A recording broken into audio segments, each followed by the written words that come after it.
السلام عليكم ورحمة الله وبركاته. قال الله تبارك وتعالى في كلام المجيد والفرقان الحميد أعوذ بالله من الشيطان الرجيم بسم الله الرحمن الرحيم إن الله وملائكته يصلون على النبي يا أيها الذين آمنوا صلوا عليه وسلموا تسليما. Inshallah, we'll try to make it about half an hour because we can go back home and then come back to this chapter. The topic is about the importance of the month of Sha'baan, but actually this is the month of Rajab. So I'm thinking of discussing both Rajab, Sha'baan, and even a bit of significance of Ramadan, but inshallah we are going to have long talks about the month of Ramadan. As far as the hadith is concerned, I just want to mention 3 points because sometimes we think about hadith, oh, this is not in Sahih Bukhari or Sahih Muslim, so it's not very important. But the classification of hadith is either the hadith is mawdu or non-mawdu. Means is it fabricated or non-fabricated? Fabricated means it has nothing to do with our Islam. This is all a lie. And whoever has fabricated, Rasulullah has warned that that person has got selected a place in the hellfire. Who purposely says something lie about Rasulullah. Rasulullah said that he has reserved a place in Jahannam for himself. So the non-fabricated hadith, now there is a classification, whether it has got the highest level as Sahih or layer Hasan, Musnad, Muttasil, Munqati, Mutawatir, Musnad, Sahih, Gharib, Daif. They are so close, but they are all hadiths. The classification because of the narration, who has the chain of narration, what is the status of the person or so. But as far as we are concerned, the 6 authentic book, the Sahih Muslim, Sahih Bukhari, Ibn Majah, Abu Dawud, Nisai, Tirmidhi. So if any hadith is mentioned from Ibn Majah or Tirmidhi also, you should not try to say that this is not authentic or weak hadith. No. The reason I am mentioning it is because I am going to quote 2 hadiths. Is Ibn Majah and Tirmidhi. So lots of people think that, oh, what are you talking about, Sha'baan or Rajab and significance and so on, but because this is the background is in the hadith, so that's not mentioned. Rajab, there is a significance of the month of Rajab because it is one of the 4 sacred months. Allah subhanahu wa ta'ala says in Surah Tuba, Allah subhanahu wa ta'ala that He created the skies and the earth. That is the time He made 12 months for the humanity, and out of that 12 months, 4 months are sacred. Dhul-Qa'dah, Dhul-Hijjah, Muharram and Rajab. And Rasulullah mentioned about the month of Sha'baan. He said, Sha'baan, a lot of people neglect this month. They don't know the significance of this month because this comes in between one of the sacred month Rajab and one of the highest month of Ramadan. So people concentrate on Rajab and Ramadan and ignore Sha'baan, but he says Sha'baan has got significance as well. In one of the hadiths he said, Sha'baan is my month. Can you imagine somebody says that this is close to me, this is my friend. If somebody says, you start respecting me, as you respect that person, you respect the person who he mentioned is friend. So Rasulullah said, Sha'baan is my month. So we have to respect it. And Aisha Radhiyallahu anha says that Rasulullah used to fast maximum in the month of Sha'baan. Month of Ramadan is whole month for everybody. That's part. But apart from that, Rasulullah used to observe maximum fast in the month of Sha'baan. What happens is Mondays and Thursdays every month, 13, 14 and 15, Ayyam-e-Baid, he used to fast these. But in Sha'baan, he used to increase this number. So much so that Aisha Radhiyallahu anha said that he used to fast so many days continuously. We think that he is going to continue the whole month and suddenly he used to stop and then start again. So this is the significance of the month of Sha'baan. There is one night which is middle of Sha'baan. There are two hadiths. One is narrated by Ali Rajina Talan, one is narrated by Aisha Rajina Talan, and this is in books of Sihai Sitta, the 6 authentic books. Ali Rajina Talan said that Rasulullah said that about the middle night of Sha'baan. This is very significant because Allah subhanahu wa ta'ala descends on today, the last, the sky nearest to the world, and He is there asking people, is there anybody who wants maghfirah, to have forgiveness? I will forgive you. Anybody is looking for risk or sustenance? I will provide you. Anybody is in calamities or trouble? Ask me, I will remove the calamity from them. This is Allah subhanahu wa ta'ala said, and this is narrated by Ali Rajina Taala. Aisha Rajina Taala says that in the middle of the month of Sha'baan, the night, he looked for Rasulullah, he was not there in the room, and she went to find out he was in Bakhi, and his head was towards the sky, and he was looking, and when she came near, he suddenly saw her coming, and he turned to Aisha and said, Allah subhanahu wa ta'ala descends to the last sky tonight, but if you look at authentic hadith, Allah subhanahu wa ta'ala descends before the Fajr time to descend to the nearest sky and ask these questions in every night, but especially in this night, and said that He has forgiven the sins of the people equal to the hairs of the sheep of Bani Kalb. Bani Kalb had a big, huge cattle of sheep, and can you imagine each sheep how many hair has got? He said He has forgiven the sins contained at the God. If you count the hairs of the animals of the Bani Kalb. So this is one of the things to remember. This Sha'baan and Rajab has got a significance night. So 3 nights are very important as far as the Islamic history is concerned. 27th of Rajab, that is Mi'raj, where Rasulullah went from the skies to Baitul Maqdis and from there to the heavens. This Sha'baan is the significant I told you, and another night is Laylatul Qadr. We know about Laylatul Qadr because it's mentioned in the surah itself is there, Laylatul Qadr, and Allah subhanahu wa ta'ala rewards so much as far as the virtues are concerned in Laylatul Qadr. Month of Sha'baan, what is its significance? It is the month to prepare ourselves because the next month is coming. Next month is coming, is month of Ramadan. People who go to gym, what do? When they want to do vigorous exercise, they have to do warming up. So this is the month of warming up before the month of Ramadan comes. As far as the students are concerned, there is mock exam. Prepare yourself for the bigger exam, so you go through the mock exam. So this is like mock exam. The other thing I want to mention about is I am a greedy person. I want to look for the maximum benefit I can get for doing little things. This is the greed. And I look for hints to absorb wherever possible. And we had discussed one of the hadiths in our understanding Quran, where Rasulullah saw Juwaira Radiallahu Ta'ala sitting after Fajr prayers. He went and did work, came back before the Zohar time, and she was still sitting and doing zikr. And he said that, have you moved from here? And she said, no, I was doing the zikr all the time. He said, shall I tell you, Juwaira, one thing? If you say, Subhanallah wa bihamdi, Subhanallah al-Azim, and Subhanallah wa bihamdi, adada khalqi, wa riza nafsi, wa zinata arshi, wa bidada kalimatihi 3 times.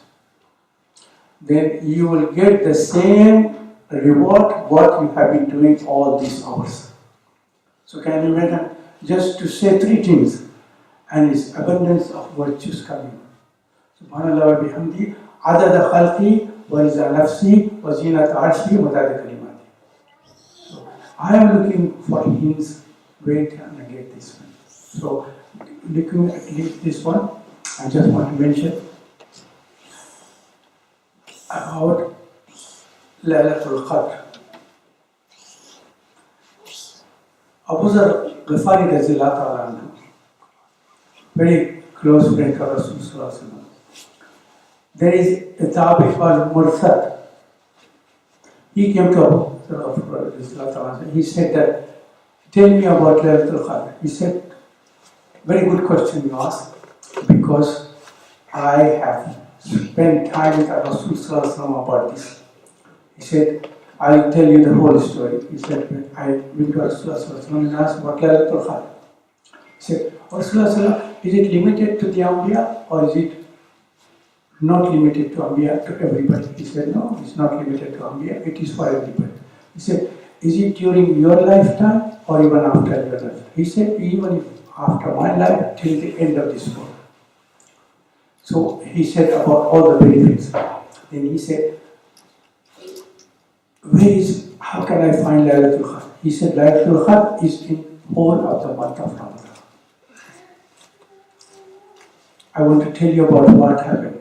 Laylatul Qadr was specified for Rasulullah, but two people were quarreling. When he turned towards them, he said, that completely went away from my mind which date was Laylatul Qadr. Allah subhanahu wa ta'ala erased that from my memory. Then this is completely out of the memory of Rasulullah, the specified night.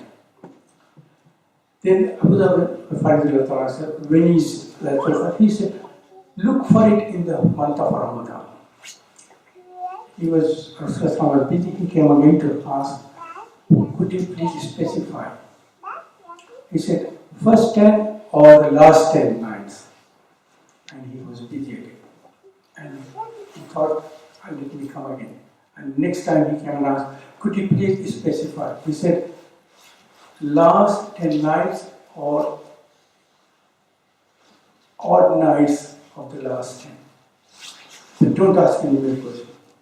Then afterwards, he said, I have got some right on your Rasulullah. Could you please specify a little bit more? And he said, I never saw anger in the face of Rasulullah, because he wanted not to have limitation. But afterwards, when people started asking inside Muslim, we said, okay, 27th night. But odd nights from the last 10 nights. So there is a hint, because I am eager, I am a greedy person to us. Rasulullah did not specify one night, because he wanted us to earn the maximum benefits from every night of the month of Ramadan. When people want to limit it, he said, okay, 10 first or 10 nights. They ask more, last 10 nights, they ask, okay, last even nights, odd nights, and then lastly, 27. But I am a greedy person. Allah tell you the Hadith Qudsi of Allah subhanahu wa ta'ala says that my treasures are boundless, endless, limitless. And he gave an example. If you have a pin, a needle, dip it in an ocean, take it out, how much water is attached to that needle? He said, if everybody asks me all the questions throughout their life, from Adam al-Islam to the last person who is going to be born, if I fulfill all the desires from morning to night, everybody asking, even that much from my treasure is not used. So if a billionaire asks you, how much you want? I want to give you something. And you come and say, can I have a pound? 1 pound please. From a billionaire. Okay?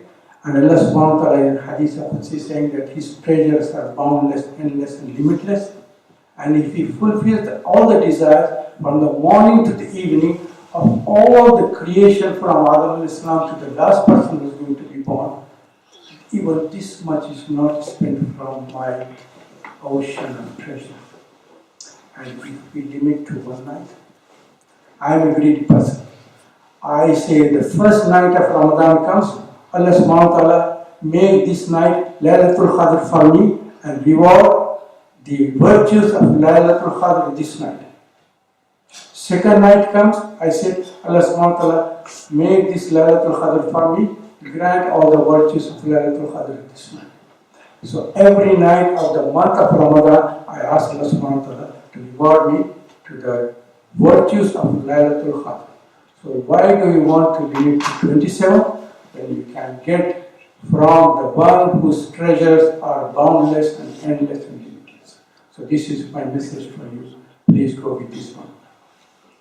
As far as the Miraj is concerned, Allah subhanahu wa ta'ala raised Rasul sallallahu alaihi wasallam. The background was Abu Talib, who was a strong supporter of Rasul sallallahu passed away.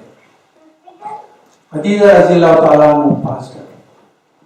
Rasulullah went to Taif to have support from the people, and he was humiliated. He came back to Makkah. So things are going down and down and down.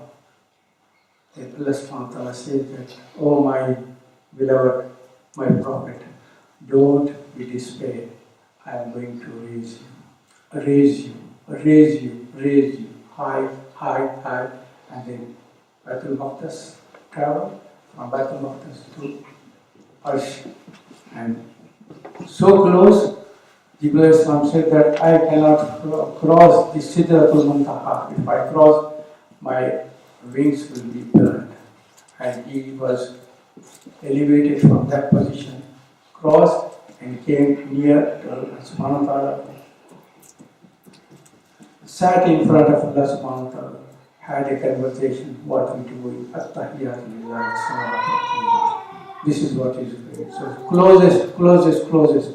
And in Sahih Bukhari, there is hadith narrated by Sharik bin Abdullah, who says that Rasulullah saw Allah subhanahu wa ta'ala. Most of the scholars say no, he hasn't seen. I will tell you, when Musa went to speak to Allah subhanahu wa ta'ala, when he was having conversation with Allah subhanahu wa ta'ala, Musa came back and said, I did not hear what Allah subhanahu wa ta'ala says from my ear. My whole body became the ear, receptacle to hearing. So as far as Rasul says, because Aisha asked, did you see with your eyes? He said, how can I see? He was a dude, I can't see from my eyes. But his whole body became the eyes. He saw from his heart, Allah subhanahu wa ta'ala. See, and Musa when he asked Allah subhanahu wa ta'ala, can I see you? Allah subhanahu wa ta'ala said that, Musa, you won't be able to see me. Allah subhanahu wa ta'ala did not say that I can't show you because that is a weakness. Allah subhanahu wa ta'ala is about the weakness. He said, you won't be able to see because nobody can see Allah subhanahu wa ta'ala on the earth. So Allah subhanahu wa ta'ala raised Rasulullah to the Arsh, and the Arsh is the place where you can see Allah subhanahu wa ta'ala. So Rasulullah was the only person who was given the highest position to see Allah subhanahu wa ta'ala, to be close to him, to talk to him. And Allah subhanahu wa ta'ala has raised the position of Rasulullah. Musa alayhi salam, I'm not comparing Musa alayhi salam because Allah subhanahu wa ta'ala said, La nufarriqu bayna ahadin min rusuli. As far as you are concerned, you cannot compete a prophet from another prophet. But Allah subhanahu wa ta'ala says, I have got the right, I can choose who will be. Tilka Rasul Fazalna Ba'adahum Ba'ad. Allah subhanahu wa ta'ala, I can make some prophets bigger and superior to other prophets. So Allah subhanahu wa ta'ala made Rasulullah highest grade for as far as the Anbiya is concerned, made Rasulullah the Imam of all the prophets when he went in Mi'raj, and he led the prayer and all the Anbiya went behind him. Musa alayhi salam went to talk to Allah subhanahu wa ta'ala in Mount Tur, came from his house to the mountain. Rasulullah is traveling from Masjid Haram to Masjid al-Aqsa and from there to Ash. Musa was asked to travel barefoot. Rasulullah said he has to wear his shoes even in the Ash. Musa Islam has to fast for 40 days, 30 days before meeting Allah subhanahu wa ta'ala. Rasulullah is offered milk and water and wine while he's traveling, but he selected milk. So I'm not comparing, but I'm telling you, there is one Urdu share, I don't know if somebody was it. तूर और मेराज से के किस्से से होता है आया, तूर और मेराज के किस्से से होता है आया, अपना जाना और है, उनका बुलाना और है. Musa decided to go and meet Allah subhanahu wa ta'ala, but Allah subhanahu wa ta'ala sent Buraq. A transport is sent to collect him, and he's invited to Arsh to meet Allah subhanahu wa ta'ala. I don't want to keep on going because we have to go back home and come for the Isha prayer. So make dua to Allah subhanahu wa ta'ala. Allah subhanahu wa ta'ala open our hearts to make things easy for us and forgive our sins, and let us make us to wake up before Fajr Salah, to perform Tahajjud, and fulfill all our du'as which we are going to make to Allah subhanahu wa ta'ala. Whatever is happening to the Ummah during this time, all the trials and tribulations, please make it easy for the people. Take away the suffering from the people. Allah subhanahu wa ta'ala hold the hands of the people who are causing trouble to the Muslim Ummah and make things easy for the Muslim Ummah.